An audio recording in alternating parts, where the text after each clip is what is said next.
สบายดียามเช้าจ้าพี่น้องจ้ายินดีต้อนรับสู่ช่องแม่น้องบอยเด้อจ้ะพี่น้องอาหารเช้าของสองพ่อลูกโอ้เป็นอายออกปากทวนสบายดียามเช้าเตรียมโตแล้วน้องบอยตรงงานแม่คุ้มให้กินข้าวก่อนจังออกจากงานพี่น้องไปแต่เช้าปั่นกินข้าวก่อนจะค่ำไปเฮ็ดงานหนักเมื่อยได้เพื่อสิได้กินอีกรอบมาพ่อนะลุงพรก็วุ่นวายแบบนี้โทรศัพท์ดังตาหลอดมีแต่คนอยากจ้างเกี่ยวข่าวพี่น้อง แยกล่างลุงพรแยกล่าง รถไทยไปเอาเลยซื้อรถไทยหน่อยจะได้ซื้อรถไถเกี่ยวข่าวให้ลุงพรลิลี่แหละล่ะ เงินบ่พอพี่น้องซื้อรถไถเกี่ยวข่าวให้ลุงพรใช้แอนพ่วงใช้รถอีแตกแต่เห็นก็จะโพดขายตัดไปละรอบเดียวซี่ใบมีดนะเนาะโอ้คือสิแล้วไว้ลุงพรมือละทงซื้อกับท่านแล้วปีทำงานกับท่านมันสายเลยเอามากินข้าวลุงพรก็วุ่นไว้สิเตรียมโตสิไปป้าบัวกับน้องบิ๊กลุยอยู่เฮือนสองแม่ลูกจ้าสวัสดีพี่น้องงานเข้าเลยพี่น้องเฮ้ยเบิ่งมอถ่าสองพ่อลูกก็ออกไปทำงานเข้าแล้วกินข้าวก่อนจังไปเอาขนมบ่เพิ่งมาตั้งแต่เบิ่งหมอลำบ่แม่นบ่ม่วนบ่เด้อปี๊บได้ลูกโป่งงามขนาดโพลูกค้าข่อยโพนเหลื่อมหยาบโอ้ยขึ้นฮอดน้องบิ๊กน้องบอยแต่ยังน้อยเด้แบบนี้ โอ้นั่นนะครับเขามาเรื่องมีหมอลำเรื่องอยู่บ้านทั้งบ้านเจ๊อำมาลาพุ่นแหละพี่น้องเมื่อคืนนี่บรรณดูเอากินยับไปได้จังหน่อยเอาตูดมาทั้งลูกได้จังหน่อยสองพ่อลูกลุยลูกเติมพลังก่อนจังออกแต่เฮือนสั่นมันสิเมื่อยได้น่ะมีแต่โทนเหรอนี่ใครว่างกับวันใหม่นะนี่ใครว่างหลายคนเนี่ย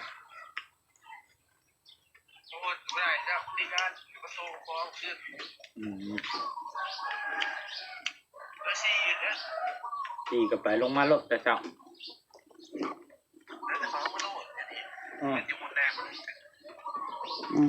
สี่ทั้งเข้าแล้วงานทอดแล้วเดี๋ยวนี้นะ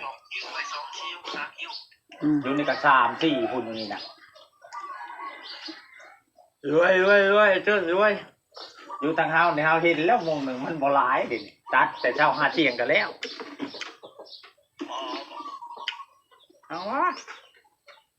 แค่เขาจ้างเป็นวันนะเป็นวันก็ไม่ว่าเลยแหละเรียกตะเวนอัพตะเวนหน่อย500เอาเล่งกินข้าวอ้ายถ่ายอยู่น้องบ่อยก็ได้กำลังกินข้าวมาไหมอันนี้ทีมงานปั่นเขามารอถ่ากันอยู่นี่โดยผู้บ่าวเก่าเจ๊เจี๊ยบพี่น้องไปปั่นเขากับน้องบ่อยมานั่งรอน้องบ่อยแล้วนี่ขยันสุดยอดคนนี้นะพี่น้องเอ้ย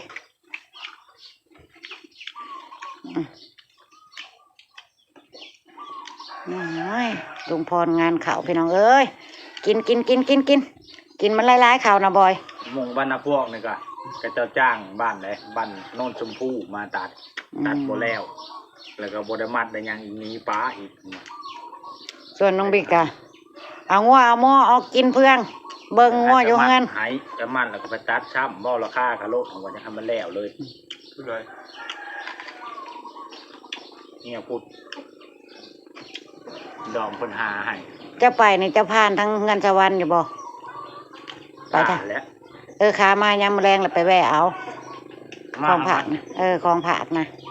ของผักอันป่าผักมาให้แม่ลิงจากเงินสวรรค์ไปมุงตัดในกระบอกไก่นะไก่บอกสวรรค์เลยเด้วายถือขึ้นมาให้เราไง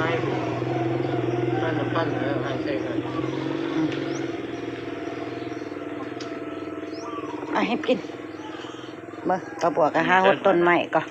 ป้าบัวยังไม่ทันได้กินน้ำลูกน้ำพ่อเพิ่นดอกพี่น้องเพราะป้าบัวบ่ทันหิวตอนเช้าๆนี่ให้ลูกให้พ่อผู้จีออกไปทำงานกินก่อนจ้ะ เดี๋ยวช่วยๆประบวกกับกินกับน้องบิ๊ก2แม่ลูกจ้า มันจะมีหัวติดกันหัวกำแพงติด ปล่อยให้2พ่อลูกเพิ่นกินไปพี่น้องประบวกกับสิเฮ็ดเวียกของประบวกไปโอ้ยอันแต้มนี่หมาข่อยน่ะบ่มีหม่องสิอยู่แต่ละมื้อละเว้นนะย่านนะย่านอันไปเจอสูตรบางพุกนี่นะ กินใส่ลูกหนึ่งเนาะแซ่บอยู่ปะ เอา เขาบริแทนมาปะ แถมได้กินทำไมก็ซื้อมาให้กินอยู่แต่เมื่อคืนนี่ว่าน้อยใจ พี่น้องเมียแพง อ่า ซื้อไก่ลูกให้ น้องบอยก็ไปซื้อให้ตั้งแต่เมื่อคืนเนี่ยเอา เมื่อนี้ต้องไปซื้อ เงินเท่านี่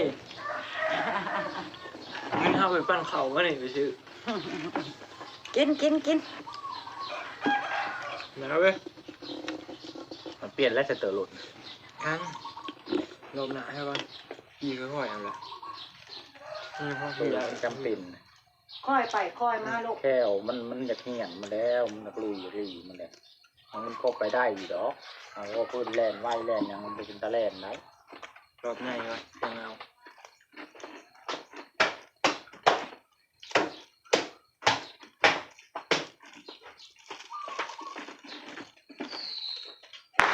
โอ้ยตกใจเฉพาะมาข่อยจะบ่มีหมองอยู่แต่ข่อยก็ยังตกใจ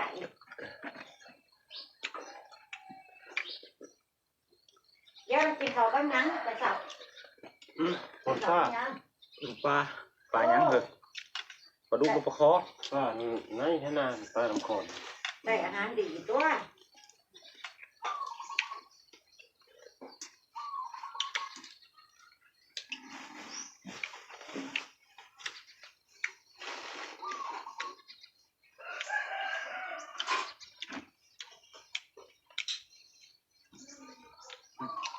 เดี๋ยวยังเกี่ยวบขาด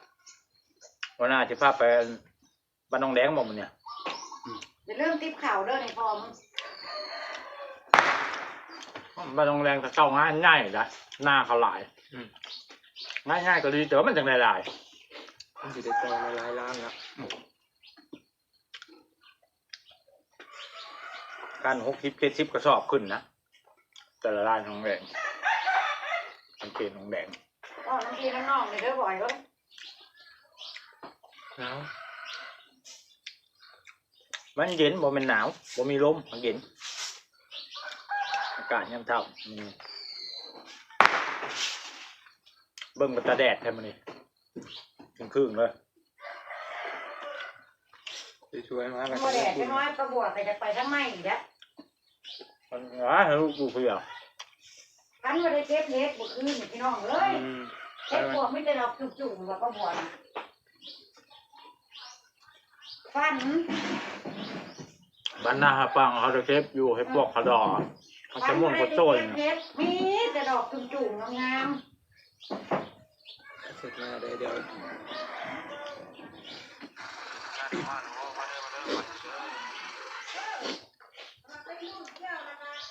ของแล้วข้าวอยู่บ้านเขาแซ่บนะมันก็เคยแซ่บต่อข้าวเยอะ เข้าแล้ว ข้าวบ่ ก็พาไปใช่ โทงนี้ ไปยินอยู่เสียงอ่ะ นี่เนี่ยแหละ เป็นติ้งไว้แม่รุ่นบอก กินเขาเสร็จมาใหม่เลย ก็เสร็จไปแล้วใช่ไหมเมื่อคืนนี่ถ่ายอยู่ในตู้ครับ ๆวันไหนเขาก็ท่านออกไปบ่บ่อย ไปแล้วนี่ไปแล้วพี่น้อง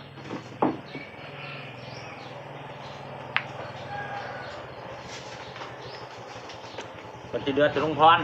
กินข้าวรอพิมพ์งานพี่น้องจังหน่อยพิมพ์งานพี่น้องมา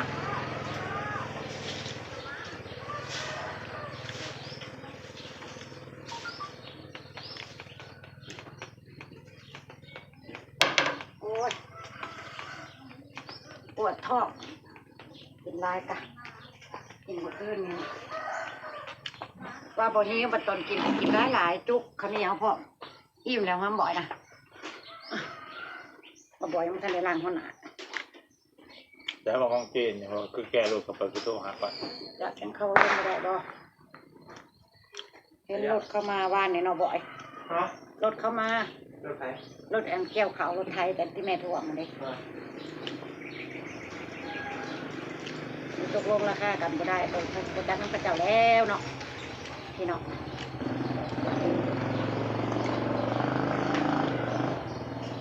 กินกะแห้งๆตอนเช้าเฮ้ยสิเฮ็ดหยังเด้ มีแห้งบ่เนาะ น้องบอยไปซื้อปิ้งซื้อไข่ลูกซื้อปิ้งซื้อย่างซื้อหมูหวาน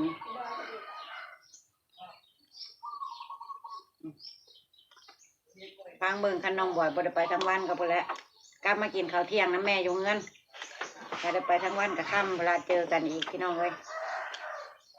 กับลุงพรกับน้องบอย พอนค่ำแล้ว อย่าลืมละของฝากสำหรับพระจากละจ้าพี่น้องพบพ่อป้าบัวและครอบครัวในคลิปหนาจ้าไปละจ้าสบาย ได้อยู่ เด้อ พี่ พี่ น้ น้ อ อง ง ไป น้องบอยอยู่ไสโอ้เตรียมโตเลย เตรียมโตปุ๊บปั๊บแล้วน้องบอยไปอ้ายเพิ่นก็นั่งถ่ายจะรออยู่นี่ไปใหญ่ๆกันไปพี่น้องมีหน้าที่ต้องทำดีกว่าบ่มีเนาะ